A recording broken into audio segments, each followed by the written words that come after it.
technology got stronger, but we got weaker. I'm here with Daniel Suarez, who is the VP of Production at Activision. So tell me about the futuristic setting for the campaign, or for part of the campaign, and how does that shake up the gameplay compared to previous Call of Duty games? Sure, so for Call of Duty Black Ops 2, it's the sequel to Black Ops, and we're kind of taking off where the last story sort of left it. So we're starting off in the 1980s, sort of finishing the Cold War with our characters Woods, Mason, and Hudson, but then the story is taking a leap forward into the near future, so 2025.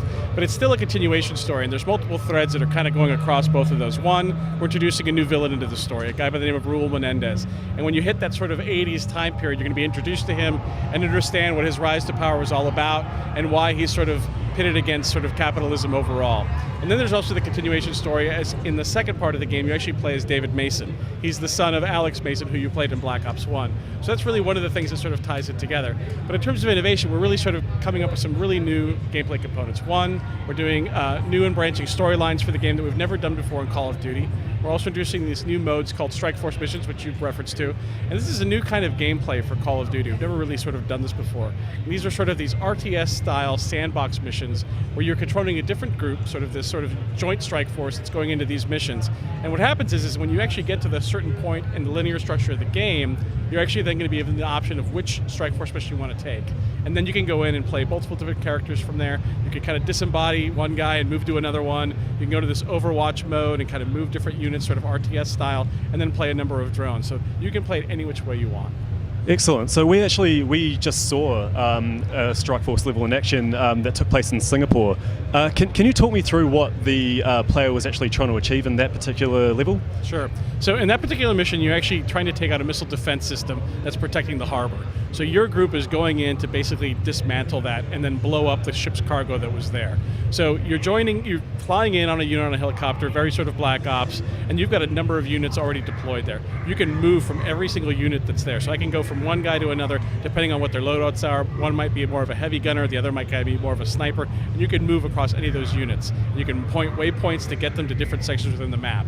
In addition to that, as the battle is ongoing, you're going to get deployments of heavy artillery, which are those claw vehicles or sort of four-legged vehicles, quad rotors, which are the flying sort of air units, and then assault drones, which are smaller, much faster sort of ground units. And you can use those any which way you want to basically complete your objective. And that objective, you had to set up these sort of network disruption devices at different points of the actual map to basically allow you to take over the missile defense system. And once that's done, mission complete. Very good. And so I just want to take you back to the gameplay demo that we saw at the Xbox 360 press event. There was one point where the player was given the option to snipe or to repel. What would have happened if they chose repel? Does that switch the level up dramatically? Or? Sure. So one of the things we really wanted to bring to the player this time in the single player campaign was choice. So there's these sort of different paths you can take. So in the LA demo, there's actually a couple of different instances where you can do that. One, there's the snipe and repel that you talked about. If you would have repelled down, it's a much faster, fast-paced, close quarters combat experience where you're on the ground helping out Harper protecting the president. Then later on in the level, I don't know if you noticed, but you actually went through this sort of section of what we would call the mall. There was where you're actually flying the quad rotors in through this sort of darkened mall.